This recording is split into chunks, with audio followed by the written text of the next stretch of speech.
Malayo-layo rin pala to. Oo.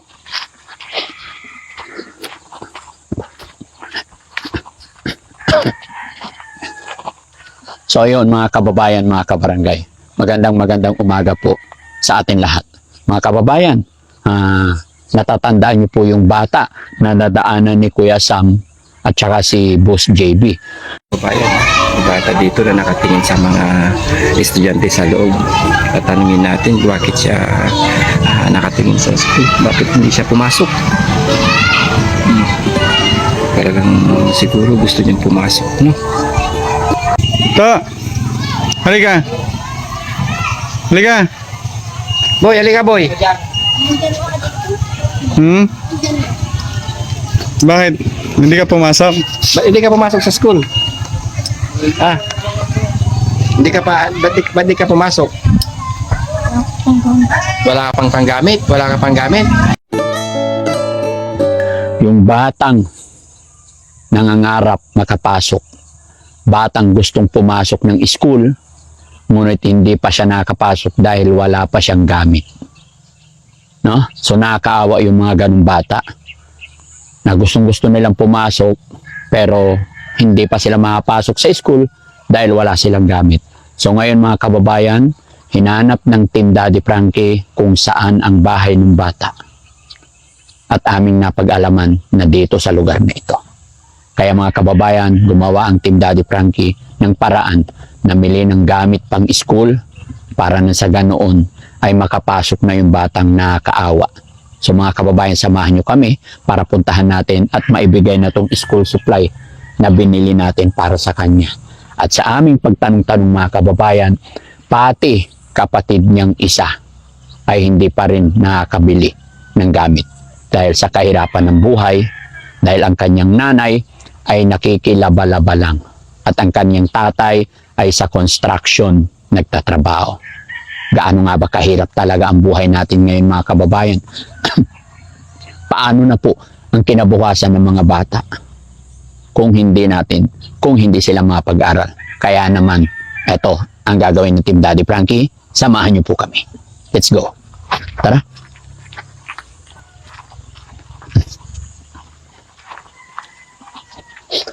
Ang layo na nilalakad ng bata.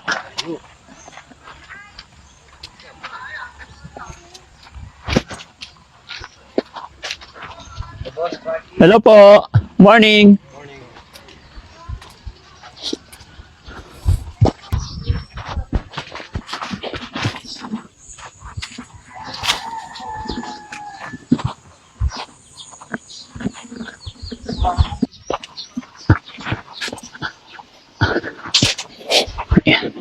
So yan mga kababayan, mga kabarangay. Sa aming pagtanong-tanong, ito po yung bahay ng batang nadaanan ni Kuya Sam at ni Boss JB. So samahan nyo ako at kausapin natin mga kababayan para maibigay natin sa bata itong school supply para makapasok na siya. Hello po, tao po. Ay, Nay. Kayo po ba yung Nay? Dito ba yung batang na-vlog ng aking mga kasamahan? Ano pangalan niyo po, Nay? Belinda po. Nanay Belinda, magandang umaga po. Magandang umaga din po. Ako po si Daddy Frankie. Pwede ba kami makituloy? Pasok po. Ayan. Kumusta po kayo? Ay, yun, ito yung anak niyo po. Opo.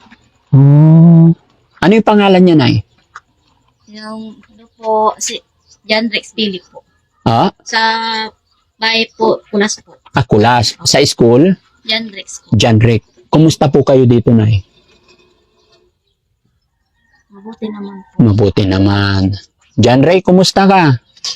John Ray, John Rick. John Rex. John Rex. Anong ginagawa niya? Pwede ba kami pumasok? Sige po, pasok po. Itong bahay niyo. Opo. Pasensya na po, Daddy Frankie. Kalat-kalat po yung bahay. Okay lang. Ayan. John, anong ginagawa mo? Nagbabasa. Ba't di ka pumasok? Ha? Ayan mga kababayan, mga kabarangay. Magandang umaga sa atin lahat. Salamat sa Panginoon at natagpuan natin si John Rick at ito nagbabasa daw siya. Okay lang, maabala kita dyan. At saka si nanay. Saan tayo pwedeng umupo? No? Pwede dito? Dito. Para maayos? Sira-sira na yung upuan mo dyan. Sinong natutulog dyan? Yung kuya niya po. Yung kuya niya. Sige, dyan na lang. Nay, ano pangalan niyo po? Sa school po. Pangalan niyo po? Sa bahay po. Opo. Maria po. Maria. Opo. Nanay Maria, ilang taon na po kayo? 36 po. Okay. Ilan po ang anak niyo? 4 po. 4.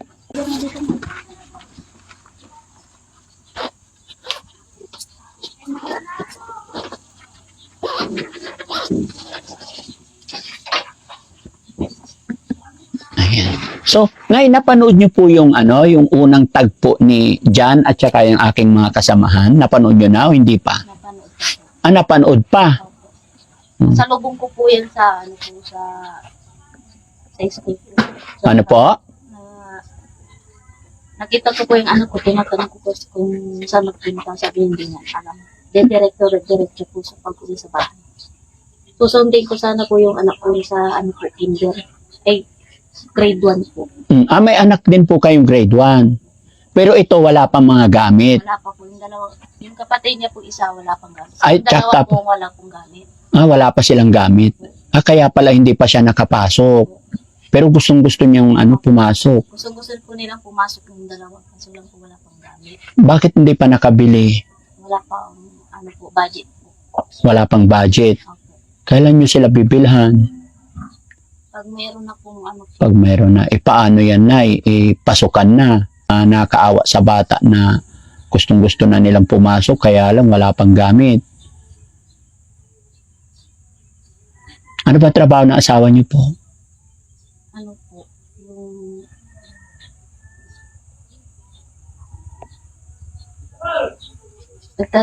yung lang po dyan sa tumbling po.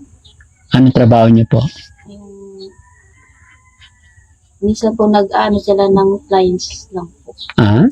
Yung mga gamit po Mga gamit. sa bahay po. Sa hirap ng buhay, kaya hindi pa kayo nakabili. Gaano nga ba kahirap ang buhay dito, Nay? So, mahirap po.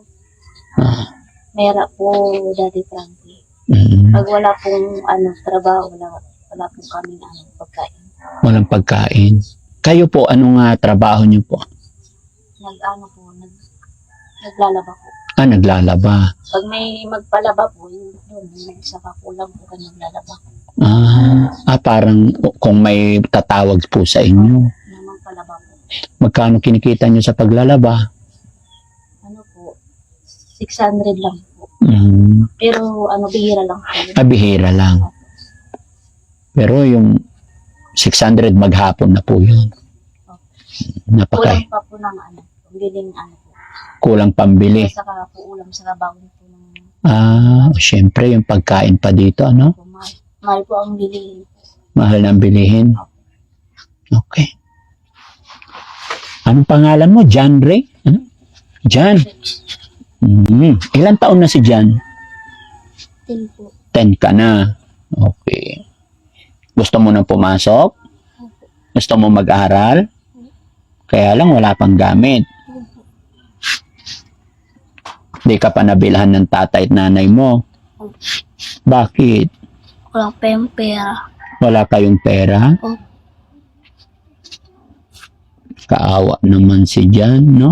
Wala nang gamit, wala pang baon pagpasok, no? Ano bang gusto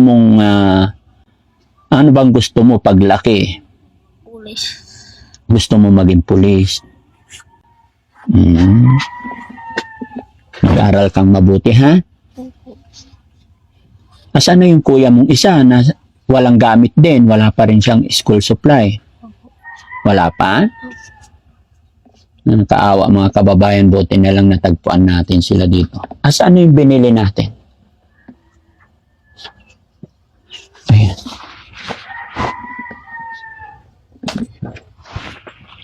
Ayan. Isa pa. Bigyan na rin natin yung kuya niyang isa. Ang galing. Yan.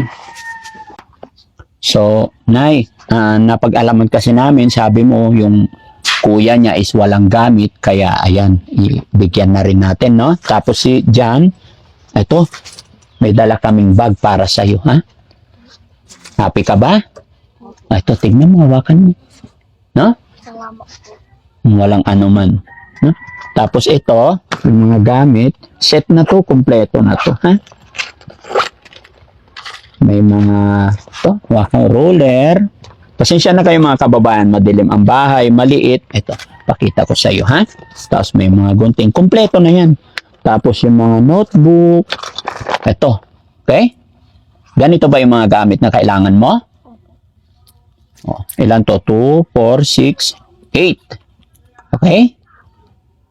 Ito, ilapag natin. Anay, hawakan niyo po. Yes. Ayan.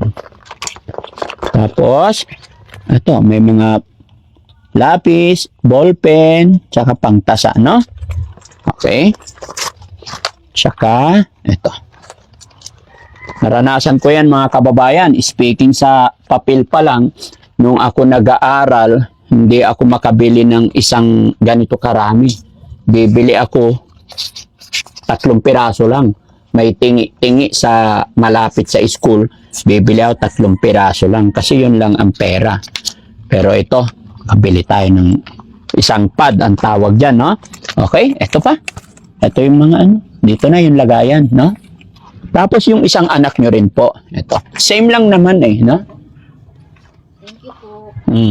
Anong masasabi ni Jan kasi makakapasok ka na sa school, may gamit ka na? Salamat po. Happy ka? Pasok ka na bukas, ha? Okay, at hindi lang yan. Dahil, syempre, para makabili ka rin ng damit mo. No? May mga damit ka ba? Wala po. Wala rin. Magkano baon mo pagpapasok ka? 10. Saan? 10. 10. Eh, paano pag walang maibigay si nanay? Wala. Ha? Wala po. Walang baon. Opo. Madalas ba walang baon? Opo. Anong ginagawa mo pag pumasok ka doon sa school tapos walang baon? Aimik po. Tahimik na lang. Paano yun? Wala kang baon tapos pag nagugutom ka, anong gagawin mo? Nagme-merienda yung mga classmate mo tapos ikaw wala. Iingi ako. Humihingi ka na lang, classmate mo. Opo. Laban lang, no? Pilitin mo mga pagtapos ng pag-aaral, ha? Huwag ka makikipagbarkada, ha? Sige. Bigyan kita ng ano? Pambaon, ha? Pambili ng damit. Okay. Marunong na bang magbilang si Jan? Ha? Marunong ka naman magbilang. Oh, bilangin mo ako magkano to? Sige nga, bilangin. Kung magkano yan? Para may pangbili ka ng damit tsaka pambaon. 1, Oh, 2, 3, 4, 5. magkano lahat yan? 5,000. No? Okay. Tuloy mo lang kung ano yung pangarap mo, ha? Okay. Ilan kayo magkakapatid? 4. 4. Pang ilan si Jan? Pang ilan ka? 3. Pangatlo. Okay. So, si tatay nagtatrabaho araw-araw, no? Para may pambaon kayo. Kaya lang, sa hirap ng buhay, hirap talaga, hindi pa nakabili. Okay. So, ano masasabi mo? May pambaon ka na, may bag ka na, may mga school supply ka na pati sa kuya mo. Ano masasabi ni Jan? Thank you. Thank you po. Okay. So, ayan mga kababayan. Siya po si Jan na ating natagpuan. Nay, ano masasabi ni nanay po na nakatanggap ng blessing? Bigay mo kay nanay yung pera?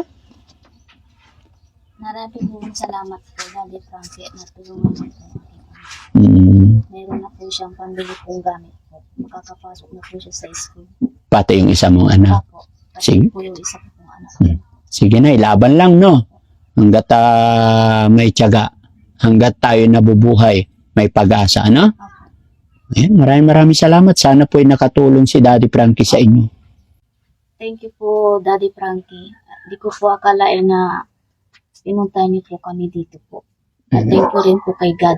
Yes. Maraming salamat po sa inyo, Daddy Frankie. Ito pong pera pong binigay niyo po sa amin po. Pambili ko ng uniform at sapatos po. Wala rin sila mga sapatos, pati uniform. Oo, sige. Laban lang. No? Importante, unti-unti na iraraos natin yung mga bata. No? Opo. Basta, ano lang, tuloy-tuloy lang tayo. May awa ang Diyos. Opo. Bye-bye. Diyan, alis na kami. Makakapasok ka na bukas. Happy ka ba? Sige. So, ayan mga kababayan, mga kabarangay. Maraming salamat po. Isang estudyante na naman po ang nabigyan natin ng tulong. Dahil din po yan sa inyo mga kababayan. At eto, nakita nyo po yung sitwasyon nila, yung bahay nila. Yung mga kababayan, kami po'y mananawagan po sa mga may mabubuting kalooban, sa mga may gustong magpaabot ng tulong kay dyan, para mas makatulong pa tayo at para mas mapagtuloy-tuloy ang kanilang pag-aaral. Message nyo lang po kami at maiparating din sa kanila. Maraming salamat po at pakishare din po itong videos na ito. God bless po sa atin lahat. Thank you po.